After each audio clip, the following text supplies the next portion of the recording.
Rangia 5 number ৱাৰ্ডৰ বাসিন্দা হওঁ। মোক ন্যায় লাগে, তাৰ কাৰণে মই এই ভিডিঅ'টো আপলোড কৰিলোঁ। যোৱা 17 জুন তাৰিখে মই ৰঙিয়া পলিক্লিনিকত মোৰ ডেলিভাৰীৰ বাবে মই এডমিট হৈছিলোঁ। মই ভৰ্তি হোৱাৰ লগে লগে ডক্টৰ অৰুণাভ বৰাই মোক লেবাৰ ৰুমলৈ লৈ যায়। লেবাৰ ৰুমত নি মোক নানান ধৰণৰ, মইতো চিজাৰিং মহিলা, মোৰ 4 বছৰীয়া এজনী ছোৱালীও আছে।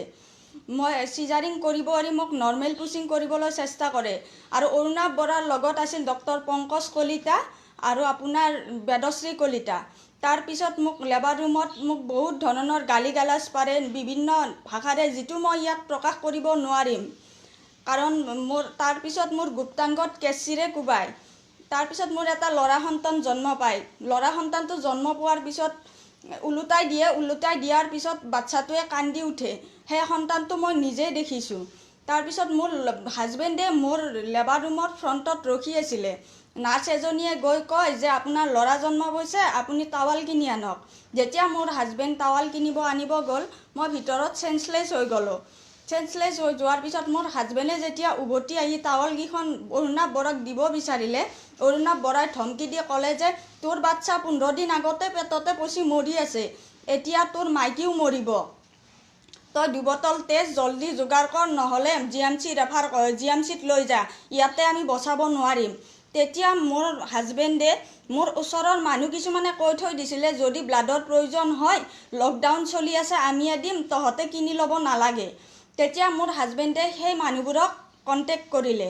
যেতিয়া কণ্টেক্ট কৰিলে, মানুহবিলাক 5জন মানুহ তাত উপস্থিত হ'ল। 5জন মানুহ উপস্থিত হোৱাৰ পিছত ডক্টৰ পংকজ কলিতা আৰু অৰুণাভ বৰাই সিহঁতৰ ব্লাড নলয়, সিহঁতৰ পৰা কিনি ল'ব লাগে, নানান ধৰণৰ কিবা কথা ক'লে আৰু। তেতিয়া মোৰ হাজবেণ্ডে উপায় নাপায় মোক বচোৱাৰ কাৰণে সিহঁতৰ পৰা 5,000 টকাত এবটল ব্লাড কিনি ল'লে। তাৰপিছত মোক 1 বটল ব্লাড মোৰ ফালৰ মানুহৰ পৰা দিবলৈ ৰিকুৱেষ্ট কৰা হ'ল। তাৰপিছত মোৰ 1 বটল তেজ মোৰ ফালৰ মানুহে দিলে মোক।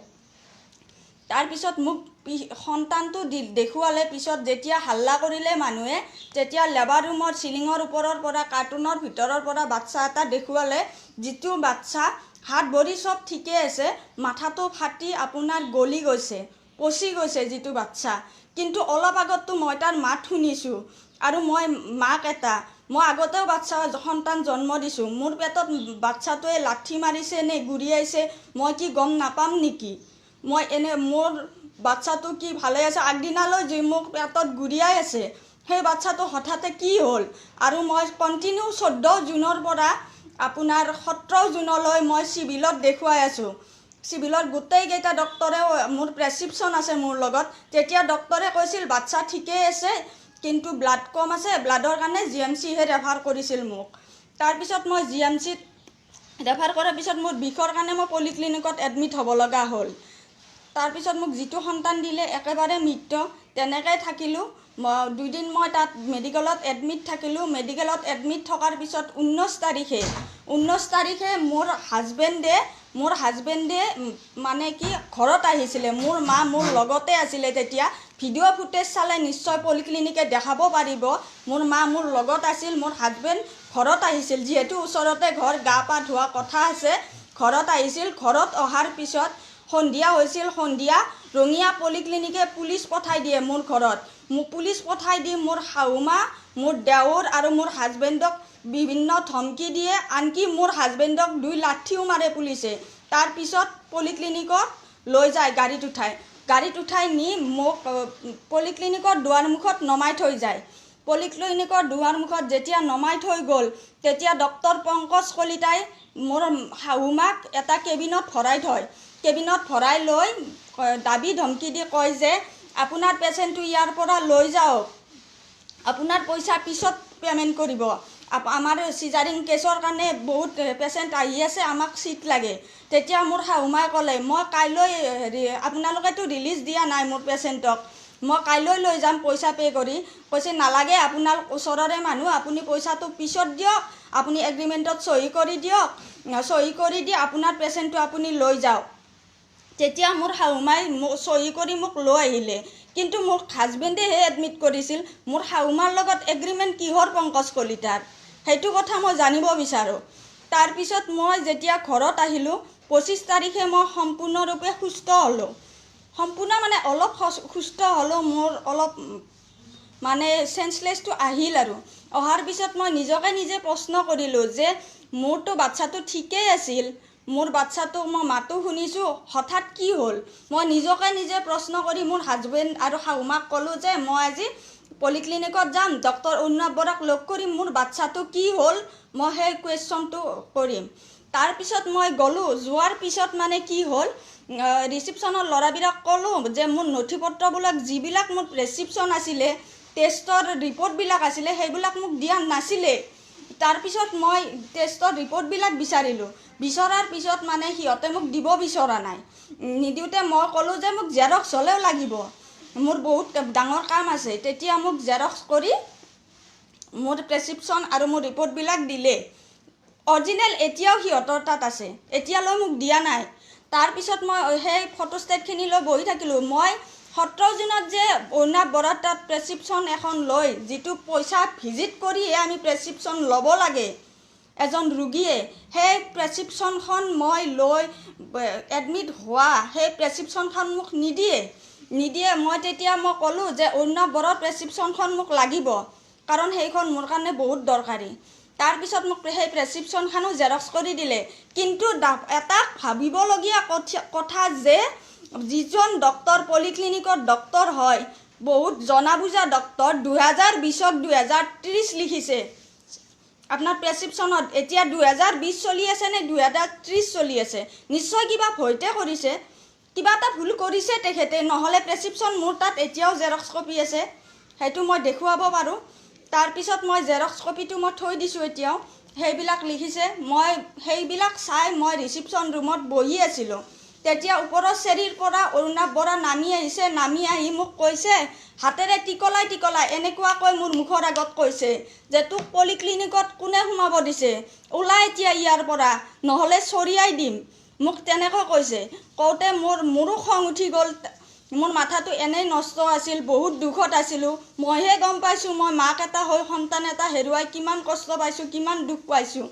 তাৰপিছত অৰ্ণৱ বৰাকো মই খেদি গ'লোঁ, চেণ্ডেলো মই খেদি গ'লোঁ, কিন্তু মই 2টা চেৰী মই অতিক্ৰম কৰিব নোৱাৰিলোঁ, ওপৰত উঠিব নোৱাৰিলোঁ, কাৰণ তেতিয়া মই গম পাইছোঁ মোৰ বাচ্চাটো নিশ্চয় সিহঁতে কিবা কৰিছে। তাৰপিছত মই গোটেই নিউজ বাহিৰত ওলাই আহি হাজবেণ্ড বাহিৰতে ৰখি আছিল, ভিতৰত সোমোৱা নাছিল মোৰ লগত। সেইটো ভিডিঅ' ফুটেজত নিশ্চয় আছে, মই অকলে গৈছিলোঁ। তাৰপিছত মই বাহিৰত ওলাই আহি মই কথাখিনি হাজবেণ্ডক ক'লোঁ। হাজবেণ্ডে গোটেই ৰঙিয়া প্ৰেছ ক্লাবৰ নিউজবিলাকক মই কণ্টেক্ট কৰিলোঁ। গোটেইখিনিয়ে মোক ক'লে যে আমি ৰাতিপুৱাই নিউজটো দি দিম, এজন প্ৰসূতি মহিলাক কেনেকৈ ডক্টৰ এটাই মাৰিব খেদি আহে, সেইটো নিউজ আমি কৰিম, আপোনাক কৰা অপমান আপুনি ন্যায় পাবই। তাৰপিছত মই গোটেই নিউজক কণ্টেক্ট কৰাৰ পিছত পিছদিনা মই গোটেই ৰিপৰ্টাৰবিলাকক ফোন কৰিলোঁ, কিন্তু ৰিপৰ্টাৰ এজনে মোক উত্তৰ দিলে যে যদি পংকজ কলিতাই মোক কেছ কৰে, এইটো যদি মই নিউজত দিওঁ, পংকজ কলিতাই যদি মোক কেছ কৰে, পলিক্লিনিকে যদি মোক কেছ কৰে, তেতিয়া মোৰ কি হ'ব? এটা ৰিপৰ্টাৰৰ মুখত সেইটো ভাষা এতিয়াও ৰেকৰ্ডিং আছে মোৰ তাত, ৰঙিয়া প্ৰেছ ক্লাবৰ ৰিপৰ্টাৰ হয় এইটো, এতিয়াও মই গোটেইখিনি ৰেকৰ্ড কৰি থৈ দিয়া আছে। সেইটো এটা ৰিপৰ্টাৰৰ মুখৰ ভাষা হ'ব লাগে নেকি? ৰিপৰ্টাৰ এজনেতো গোটেই কথাখিনি ভুল চাই পেলাই তুলিব লাগে ন। আমাৰ দৰে সৰ্বসাধাৰণ ৰাইজক ৰিপৰ্টাৰ এটাই সহায় কৰিব লাগে। তাৰপিছত মই কি কৰিলোঁ, ৰাণাদাই মোক খুবেই হেল্প কৰিছিল ৰঙিয়া প্ৰেছ ক্লাবৰ, কিন্তু ৰাণাদাৰ কথা মতে মই নিউজটো দিব নোৱাৰিলোঁ। বাকীকেইজন মোৰ পক্ষে নাছিল, কাৰণ পলিক্লিনিকৰ পক্ষে আছিল, কাৰণ সেইটো সিহঁতে জানিব, সিহঁতে পলিক্লিনিকক ভয় কৰিছিল, কিহৰ কাৰণে ভয় কৰিছিল সিহঁতে জানে। তাৰপিছত মই ৰঙিয়া থানাত গ'লোঁ। থানাত যাওঁতে মোৰ কেছটো নল'লে, মই ডাইৰেক্ট SDP কংকনজ্যোতি নাথক হোৱাটছআপত মোৰ কথাখিনি কৈ হোৱাটছআপত মোৰ এজাহাৰখন দিলোঁ। তেতিয়া কংকনজ্যোতি নাথ ছাৰে ক'লে যে তুমি এতিয়া থানাত যোৱা, যদি কেছ নলয় তুমি মোক ফোন কৰিবা। তেতিয়া মই থানাত গ'লোঁ। তেতিয়া ৰতন দাস যিজন বৰ্তমানৰ OC, সেইজন সেইদিনা জইন কৰিছিলে, লগে লগে মোৰ কেছটো ৰেজিষ্টাৰ কৰি দিলে। তাৰ বাবে ৰতন দাস ছাৰলৈ মোৰ অশেষ ধন্যবাদ আছে। তাৰপিছত যিহেতু মই প্ৰসূতি মহিলা, মই ঘৰত সেই দিনটোত মই আৰাম কৰি থাকিব লাগে, ভাল খাদ্য খাব লাগে, কিন্তু মই দৌৰিয়ে আছিলোঁ মোৰ বাচ্চাৰ কাৰণে, কিন্তু মই ন্যায় পোৱা নাই। তাৰপিছত মই দৌৰিয়ে থাকিলোঁ কেছটো দাৰোগা হেমন্ত হালৈ ছাৰে ল'লে সদায় কয় যে আজি পলিক্লিনিকত নাই ডক্টৰে পলাই আছে, গুৱাহাটীত আছে, আমি তদন্ত কৰি আছোঁ। তদন্ত কৰি কৰি কৰি সদায় তদন্তৰ শেষ নহয়। তদন্ত কৰি কৰি মানে কি কৰিলে, 2 মাহ পিছত মোক খবৰ দিলে যে আপোনাৰ কেছটো কোৰ্টত গৈছে, আপোনাৰ নামত চামান আহিব, আপুনি তেতিয়া কোৰ্টত হাজিৰ হ'ব, আপুনি কম্প্ৰমাইজ কৰে কেছ কৰে, সেইটো আপোনাৰ কথা। মোক তেনেকৈ ক'লে। তাৰপিছত মই কি কৰিলোঁ, ঘৰতে থাকিলোঁ। যোৱাকালিৰ কথা 21 তাৰিখ সোমবাৰ, যোৱাকালি হঠাতে মোৰ ফোন আহিল ৰঙিয়া থানাৰ পৰা যে মই কল্পনা বাইদেউ হয়নে? মই কৈছোঁ হয়। কৈছে মই থানাৰ পৰা কৈছোঁ আপোনাৰ নামত এটা কেছ আছিলে। মই কৈছোঁ কিহৰ কেছ? কৈছে ৰঙিয়া পলিক্লিনিকে আপোনাৰ ওপৰত ক্ৰছ কেছ দিছে, আপুনি আহিব লাগিব, চাইন এটা কৰিব লাগিব। মই তেতিয়া ৰঙিয়া থানালৈ গ'লোঁ সন্ধিয়া। তেতিয়া মোক কেছটো দিছে ওলোটা। মই প্ৰসূতি যিদিনা মোৰ 7 দিন হৈছে বাচ্চা মৰা, মই 2টা ব্লাড লৈ মই জীয়াই আছোঁ, যাৰ খোজকাঢ়িব বল নাই, মই বোলে অৰুণাভ বৰাক কোৱাৰ্টাৰত মাৰিব খেদিছোঁ। তাৰপিছত মই বিল পে'মেণ্ট নকৰিবলৈ এইবিলাক অভিনয় কৰিছোঁ, সেইবিলাক কৈ মোক এটা কেছ দিলে। আজি মাতিছে, মই আজি যাম।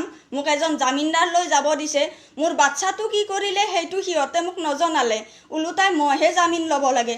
ঠিক আছে বাৰু, মই যাম, কিন্তু আপোনালোকৰ সহায় সহযোগিতা মই কামনা কৰিলোঁ। আৰু আপোনাৰ ৰঙিয়াবাসীৰ ৰাইজৰ সহায় সহযোগিতা মোক লাগিব। বিভিন্ন দল সংগঠন, মহিলা সংগঠন, লগতে ৰিপৰ্টাৰবিলাকৰো মোক সহায় লাগিব। মই তাৰে আপোনালোকৰ ওচৰত মই অনুৰোধ কৰিছোঁ।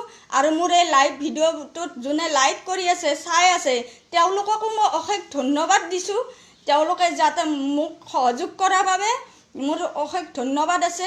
আপোনালোকে মোক সহায় কৰক, মোক ন্যায় লাগে, মই যাতে বাচ্চাটো ন্যায় পাওঁ, মই মাতৃ হৃদয়খনে যাতে ন্যায় পায়, এইটোৱে মোৰ ভিডিঅ'।